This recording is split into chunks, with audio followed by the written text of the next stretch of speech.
Chapter 3 Hindi में दो चर वाले रैखिक समीकरण युग्म, इंग्लिश में pair of linear equation in two variable. देखो, छोटी क्लासेस में हमारे पास कॉन्सेप्ट है linear equation in one variable. तो अगर हमारे पास वन वेरिएबल का कोई कॉन्सेप्ट आता है, एक चर वाले रैखिक समीकरण का कोई लाता है, तो क्वेश्चन होता है मैं मन से लिख रहा हूँ क्वेश्चन 3x + 5 = 15। ठीक है, अब इस कॉन्सेप्ट से हमको फाइंड करना है वैल्यू x की। ऐसा कौन सा मान है, ऐसा कौन सा वर्ड है जिसका मान हमको नहीं मालूम, x यहाँ पर, तो x हमारे लिए वेरिएबल हो गया, x हमारे लिए चर राशि हो गई और इसकी वैल्यू फाइंड करना है। क्या करोगे, पहले +5 का ट्रांसफर करोगे, पक्षांतरण करोगे, तो ये आ गया 3x = 15 - 5। 3x = 15 में से 5 गया कितना, वैल्यू किसकी फाइंड करना है, x = 10/3। और ऐसे बहुत सारे क्वेश्चन थे इसके अलावा, मैं जनरल एक दो क्वेश्चन से समझा रहा हूँ। तो ये है linear equation in one variable. अब एग्जाम में क्वेश्चन पूछता है कि जो लीनियर इक्वेशन है, रैखिक समीकरण है, लीनियर इक्वेशन है, इसकी पावर कितनी होती है, तो इसकी पावर कितनी होगी, जो वेरिएबल होगा उसकी पावर कितनी होगी, 1। हमारा टॉपिक है ये, हमने 8-9 तक पढ़ा है linear equation in one variable. अभी हमारे पास है दो चर वाले रैखिक समीकरण। तो हमारे पास जो लीनियर इक्वेशन बनेगी, रैखिक समीकरण का मतलब जो आपके पास वेरिएबल आएंगे उसमें पावर होगी 1। तो मैं स्टैंडर्ड फॉर्म लिख रहा हूं दोनों का, और स्टैंडर्ड फॉर्म है a1x + b1y + c1 = 0, a2x + b2y + c2 = 0। देखो x y इनकी वैल्यू हमको नहीं पता, ये हमारे लिए क्या है, वेरिएबल है। वेरिएबल मतलब चर है। पावर चेक करो, घात कितनी है, 1, घात कितनी है, 1, यहाँ पर घात कितनी है, 1, यहाँ पर घात 1। इसके बाद हमारा चैप्टर, इसके पहले हमारा चैप्टर है पॉलिनोमियल। ठीक है, बहुपद, इसमें हमने देखा है बहुपद कितने प्रकार के होते हैं, 3 प्रकार के, ax + b,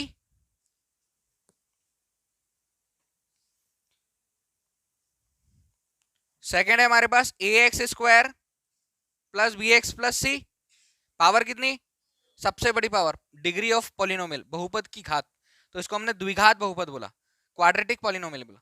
ax³ + bx² + cx + d, cubic, त्रिघात, क्यूबिक पॉलिनोमियल, त्रिघात बहुपद। यहां पर है pair of linear equation in two variable. तो जनरल फॉर्म ये होगा, क्वेश्चन जो भी आएगा वो अलग होगा। अब मैं एक क्वेश्चन लिख दे रहा हूं मन से, x + y + 5 = 0, ऐसा भी हो सकता है, इक्वल 5 भी हो सकता है। 2x + 3y = क्या हो जाएगा, 1। अब चेक करना, फर्स्ट इक्वेशन का कंपैरिजन फर्स्ट से करेंगे, सेकंड इक्वेशन का कंपैरिजन सेकंड से करेंगे। किस किस की वैल्यू निकलेगी, a1 b1 c1, a2 b2 c2, no doubt. Method से इसमें ओवरऑल पूरे दोनों इक्वेशन को सॉल्व करके हमको x और y की वैल्यू फाइंड करना है। अलग अलग मेथड है। पहली मेथड है प्रतिस्थापन विधि,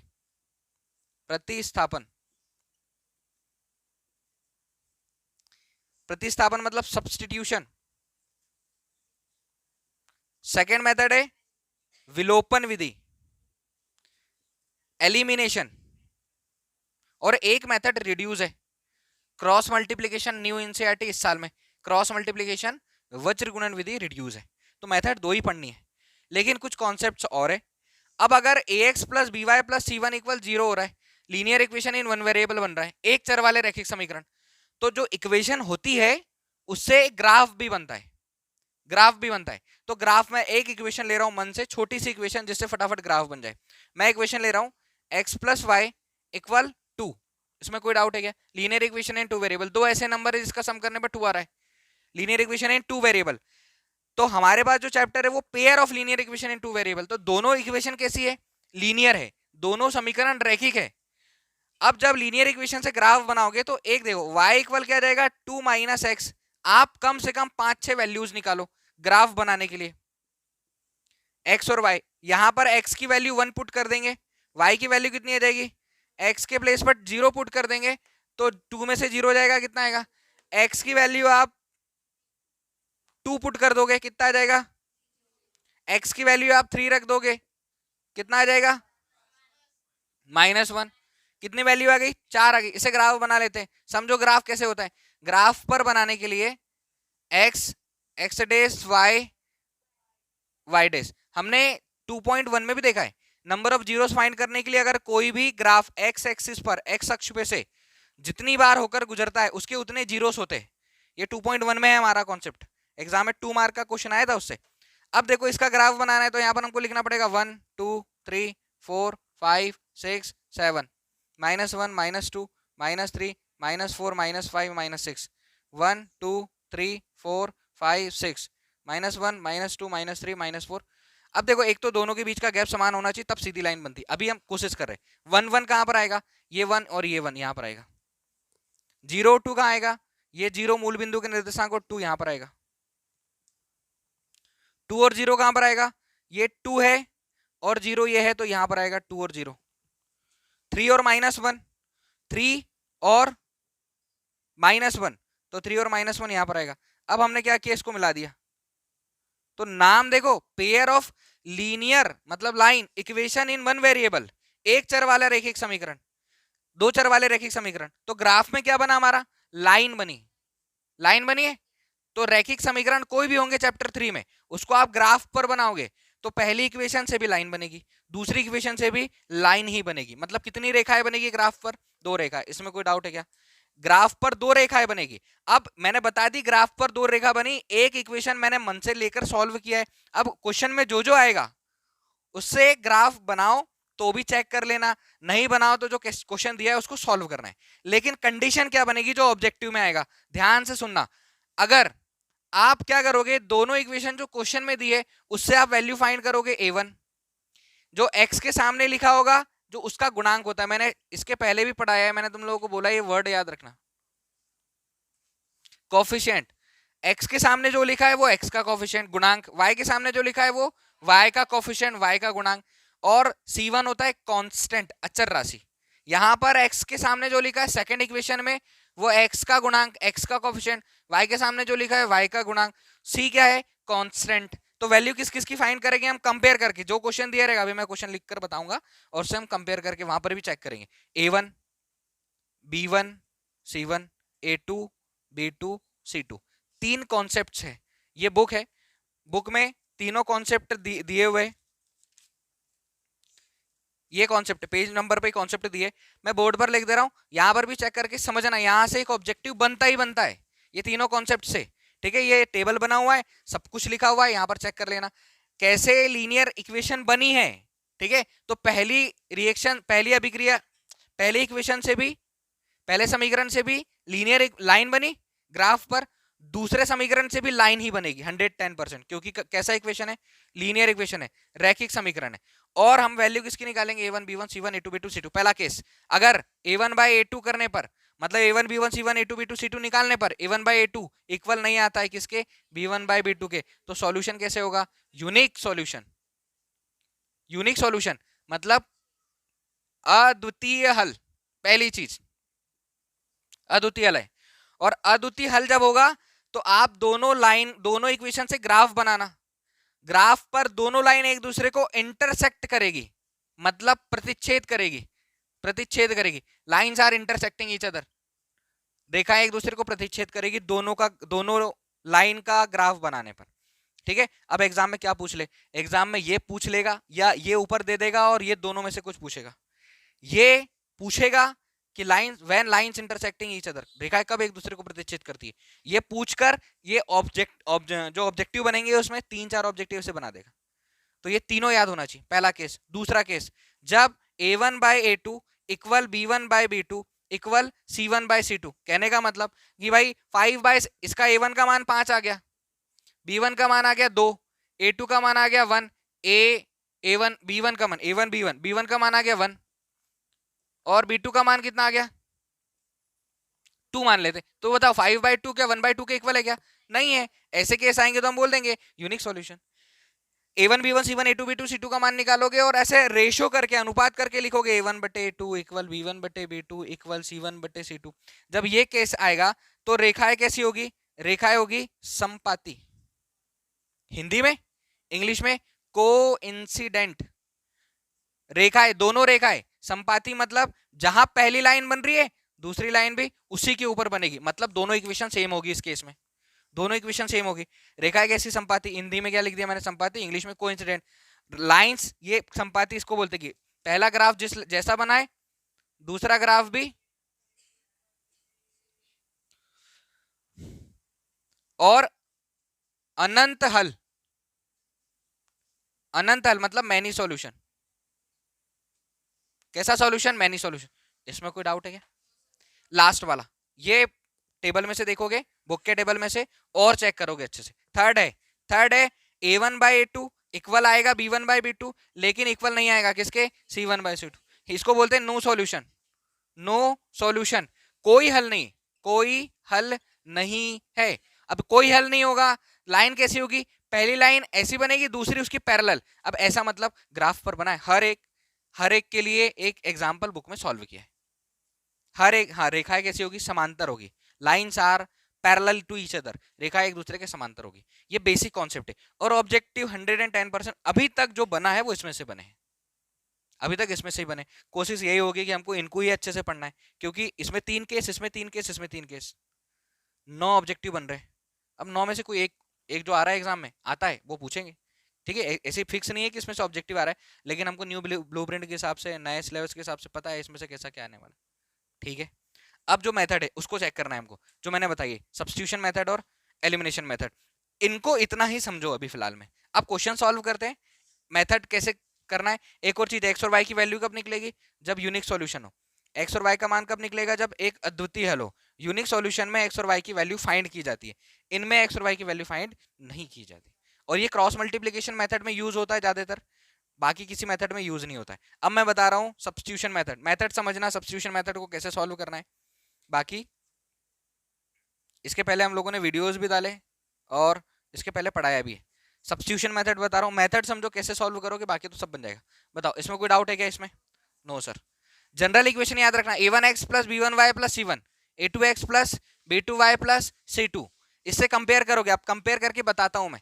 अब पहला क्वेश्चन इसका सब्स्टिट्यूशन मेथड का क्वेश्चन कर रहा हूं, और कंपेयर कैसे करते हैं ये भी देखना। फर्स्ट एग्जांपल, एग्जांपल नंबर 4 है, इसको सॉल्व करना है प्रतिस्थापन विधि से। प्रतिस्थापन मतलब सब्स्टिट्यूशन मेथड से सॉल्व करना है।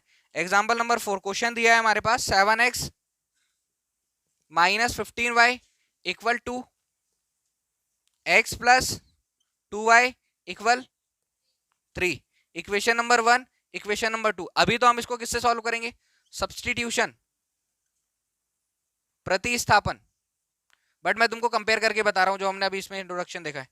कंपेयर करने के लिए आप 7x minus 15y minus 2 equal 0 कर दो, 2 को उधर से ट्रांसफर करके इधर ले आओ, तो प्लस 2 इधर आएगा तो माइनस 2, और x plus 2y minus 3 equal 0, उधर से ट्रांसफर करके इसको इधर लेकर आ जाओ। कंपेयर करेंगे, on comparing with general equation a1x plus b1y plus c1, a2x plus b2y plus c2 equal 0। तो पहले इक्वेशन को पहले से कंपेयर करो, a1x plus b1y plus c1 equal 0। इसके नीचे ये लिखो 7x minus 15y minus 2 equal कितना, देखो x मिटा दो, यहाँ से y मिटा दो। a1 कितना आया, b1 कितना आया, c1 कितना आया, same. a2x plus b2y plus c2 equal, उसके नीचे सेकंड इक्वेशन लिखो, x plus 2y minus 3 equal 0। यहाँ से x मिटा दो, कुछ नहीं बचा, कितना बचा, यहाँ से y मिटा दो। बताओ a2 कितना, b2 कितना, c2 कितना है। अब a1 बाई a2 को रेशो करके लिखो b1 बाई b2 के, रेशो या अनुपात करोगे तो 7 बाई 1 इक्वल माइनस 15 बाई 2। अब बताओ क्या 7 बाई 1 माइनस 15 बाई 2 के इक्वल है? नहीं है। तो हम क्या बोलेंगे, here a1 by a2 is not equal b1 by b2, then the system of the equation has unique solution। समीकरण निकाय का कैसा हल होगा, एक अद्वितीय हल होगा। अद्वितीय का मतलब x और y के परफेक्ट मान निकलेंगे। जो दो रेखा एक दूसरे को प्रतिच्छेद करेगी, दोनों इक्वेशन की, वो एक ऐसे बिंदु पर प्रतिच्छेद करेगी, वहां हमारा सॉल्यूशन होगा x और y का परफेक्ट मान होगा। बट हमको सॉल्व किसे करना है, सब्स्टिट्यूशन मेथड। ये मैंने इसके पहले जो समझाया उसको कंपेयर करके बताया, a1 b1 c1 a2 b2 c2 का मान कैसे निकाला जाता है। इसमें कोई डाउट है क्या? अब सब्स्टिट्यूशन मेथड को कैसे सॉल्व करते हैं चेक करना। सब्स्टिट्यूशन मेथड मतलब प्रतिस्थापन विधि। दो समीकरण दिए, तो दोनों में से किसी भी समीकरण में से x या y का मान निकालना है। सब्स्टिट्यूशन मेथड बता रहा हूं, प्रतिस्थापन विधि। सब्स्टिट्यूशन मेथड प्रतिस्थापन विधि सॉल्व करने के लिए दोनों इक्वेशन में से किसी भी एक इक्वेशन से x या y जिसका भी मान निकालना, कैसे भी सॉल्व हो सकता है। ठीक है, मैं समझा रहा हूँ, बाकी तुम लोग अपने हिसाब से देख लेना जैसे प्रैक्टिस में हो जाए। इक्वेशन 1 या इक्वेशन 2 में से x या y की वैल्यू निकालो। तो यहां मैं लिख रहा हूं फ्रॉम इक्वेशन 2, हिंदी में समीकरण 2 से। एक या दो मैं बोल रहा हूं, किसी से भी। अभी मेरे को इजी पड़ रहा है समीकरण 2, क्योंकि x का कोफिशिएंट कितना है 1। तो देखो ये लिखा है x प्लस 2y इक्वल कितना 3। x को यहीं रहने दिया, 2y का ट्रांसफर किया तो 3 माइनस 2y, ये x की वैल्यू निकली। जो x की वैल्यू निकली इसको हमने इक्वेशन नंबर 3 बोला। समीकरण 3 से किसका मान निकाला, x का।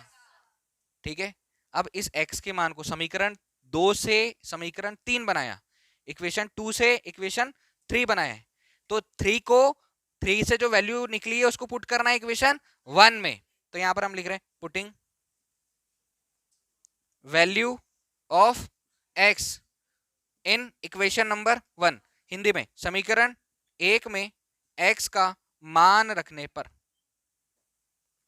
समीकरण 1 में x का मान रखने पर समीकरण 1 है हमारे पास 7x minus 15y equal to x का मान निकाला है 3 माइनस 2y। देखो 7 bracket 3 minus 2y minus 15y equal to 21 14y minus 15y equal to. अब सॉल्व करके लीनियर बन गया, वन वेरिएबल बन गया ये। सॉल्व करो इसको, 21 minus 14y minus 20 minus 15y minus 14y 29y equal कितना 2 माइनस 29y, 21 इधर जाएगा तो 2 माइनस 21 माइनस 29y, 2 में से 21 जाएगा कितना माइनस 19, माइनस से माइनस कैंसिल, वैल्यू चाहिए y की।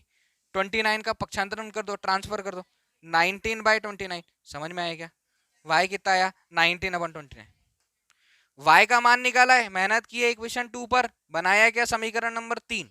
तो y के मान को उठाकर किस में रख दो, equation number 3। From equation 3, from equation 3, equation 3 ये है x equal 3 minus 2y, x equal 3 minus 2 into Y के प्लेस पर 19/29। अभी तो सॉल्व करते आना चाहिए, दोनों का एलसीएम 29, 3 ये देखो एक स्टेप बढ़ा देते, 3 माइनस 19 टू जा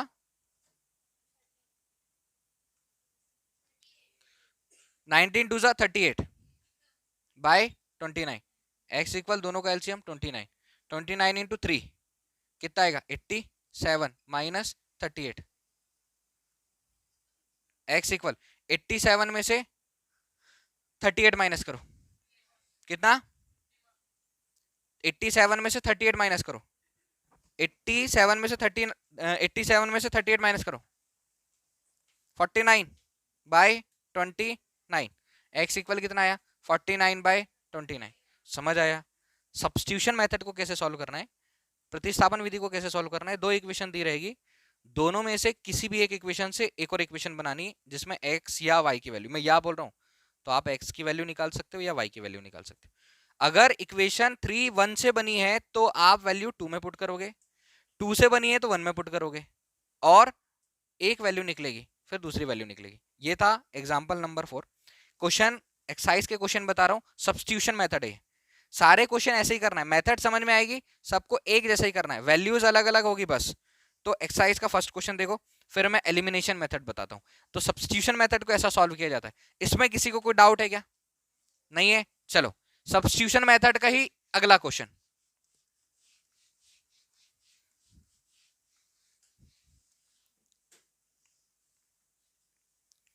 सब्स्टिट्यूशन मेथड का अगला क्वेश्चन है x plus Y equal 14। First question है x minus Y equal 4। Equation number 1, equation number 2।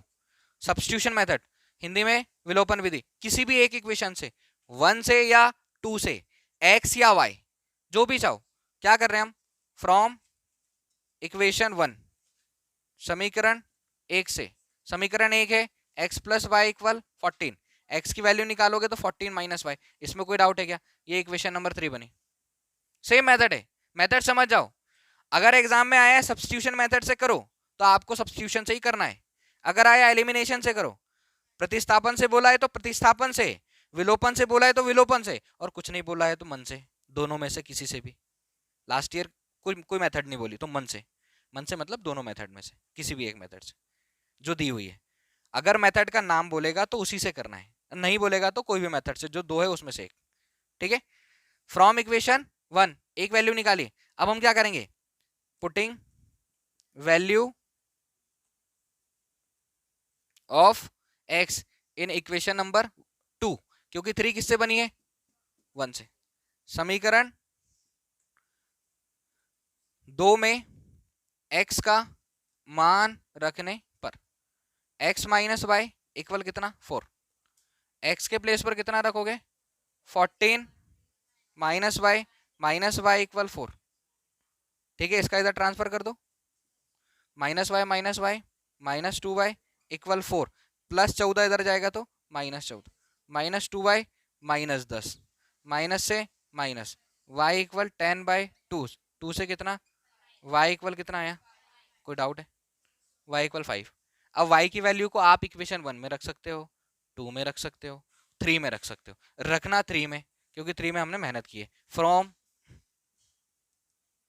Equation 3 समीकरण 3 से x equal 14 minus y, x equal 14 minus y के प्लेस पर कितना, x इक्वल कितना आया, चेक कर लो। कैसे चेक करोगे, इसमें वैल्यू रख दो, x कितना है 9, y कितना है 5, 9 और 5 14, x कितना है 9, y कितना है 5, 9 में से 5 जाएगा कितना बचेगा, हमारा आंसर सही है। ऐसे चेक किया जाता है। LHS और RHS दोनों कैसे होना चाहिए, बराबर आना चाहिए। कोई डाउट है, इस क्वेश्चन को लिखो, मैं एलिमिनेशन मेथड बता रहा हूँ।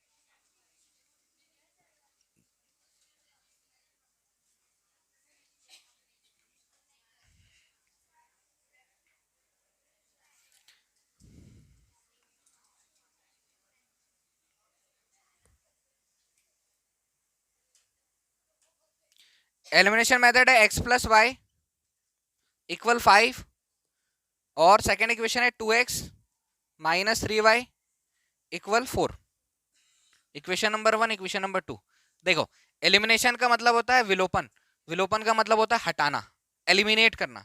तो किसी एक को हटाकर एक वैल्यू निकाल लो। इसके लिए यहां थ्योरी लिखना पड़ेगा, here we will make the coefficient of x equal. ठीक है, यहां पर हम x के गुणांक को बराबर करेंगे। ठीक है, फॉर दिस, इसके लिए x के गुणांक को बराबर करेंगे, कोफिशिएंट को इक्वल करना है, गुणांकों को इक्वल करना है। इसके लिए हम क्या करेंगे, ध्यान से देखो, इक्वेशन 1 में इक्वेशन 2 के x के कोफिशिएंट से सब में मल्टीप्लाई करना है। ऊपर, या ऐसे समझ जाओ, नीचे से ऊपर मल्टीप्लाई कर दो, ऊपर से नीचे। तो क्या बोल रहा हूं मैं, इक्वेशन 1 में किससे मल्टीप्लाई कर रहे हो, इक्वेशन 2 के x के गुणांक मतलब कोफिशिएंट से। यहां बोला ना हमने, here we will make the coefficient of x equal. अगर यहां मैं y लिख देता तो ऊपर हम किससे मल्टीप्लाई करते, -3 से, और नीचे का ऐसे मल्टीप्लाई करते 1 से, तो कोफिशिएंट इक्वल हो जाते, गुणांक बराबर हो जाते। यहां क्या बोला है, x के गुणांक को इक्वल करना है, और x के कोफिशिएंट को इक्वल करना है, तो इक्वेशन 1 में मल्टीप्लाई करना है 2 के x के गुणांक मतलब 2 से, मतलब 2 लिखा। और इक्वेशन 2 में 1 के x के कोफिशिएंट, अब 1 का x का कोफिशिएंट कितना 1, तो इसमें किससे मल्टीप्लाई कर दिया। अब दो इक्वेशन और बनेगी, इक्वेशन 1 में बोला 2 से, 2x 2y 10, और 2 में बोला 1 से, तो ये ऐसी कैसी आ जाएगी, 2x minus 3y equal 4। Equation number 3, equation number 4, जो बोला था वो कर दिया। यहाँ पर भी 2x है, यहाँ पर भी 2x है, यहाँ पर कितना x, यहाँ पर 2x। ये मेथड है, सारे क्वेश्चन में ऐसे ही करना है, x के गुणांक को बराबर करना है, x के कोफिशिएंट को इक्वल करना है। तो नीचे वाले से ऊपर, ऊपर वाले से नीचे मल्टीप्लाई कर देना गुणांक से। गुणांक मतलब कोफिशिएंट मतलब समझ में आता है, x के सामने कितना है 1, y के सामने कितना है, x के सामने कितना है, y के सामने -3, तो ये कोफिशिएंट इक्वल हो जाएंगे, गुणांक बराबर हो जाएंगे। अब यहाँ पर भी 2x है, यहाँ पर भी 2x है, क्या करो, इक्वेशन 3 में से इक्वेशन 3 माइनस इक्वेशन 4, दोनों समीकरण को माइनस कर दो। Equation 3 minus equation 4, 2x plus 2y equal 10, 2x minus 3y equal 4, minus करते हैं तो नीचे वाली इक्वेशन के साइन चेंज हो जाते हैं, प्लस से माइनस, माइनस से प्लस, प्लस से माइनस, एक माइनस का एक प्लस का cancel, plus 3y plus 2y 5y, 10 में से 4 जाएगा कितना, y इक्वल 6/5, पक्षांतरण कर दिया, ट्रांसफर कर दिया। अब y की वैल्यू आ गई हमारे पास 6/5, y के मान को उठाओ, 1 में रखो, 2 में रखो, 3 में रखो, 4 में रखो, किसी में भी रखो, आंसर आएगा, बट जो इजी लगे उसमें रखना है ना। फ्रॉम इक्वेशन 1, समीकरण 1 से, समीकरण 1 है x plus Y equal 5, x plus y की जगह पर 6/5 इक्वल कितना, x इक्वल 5 माइनस 6/5,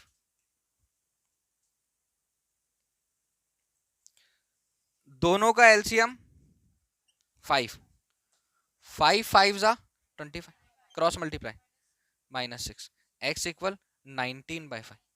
अब चेक करना है कि हमारा आंसर सही है कि नहीं, तो x और y की वैल्यू किसी भी इक्वेशन में रख दो, x की जगह पर कितना 19/5, y की जगह पर दोनों का एलसीएम 19 और से 25 कैंसिल कर दिया 5 से, तो इन दोनों को जोड़ा तो कितना है 5, LHS बराबर RHS है, हमारा आंसर सी। ये है एलिमिनेशन मेथड, विलोपन विधि। सारे क्वेश्चन ऐसे होंगे एलिमिनेशन मेथड के।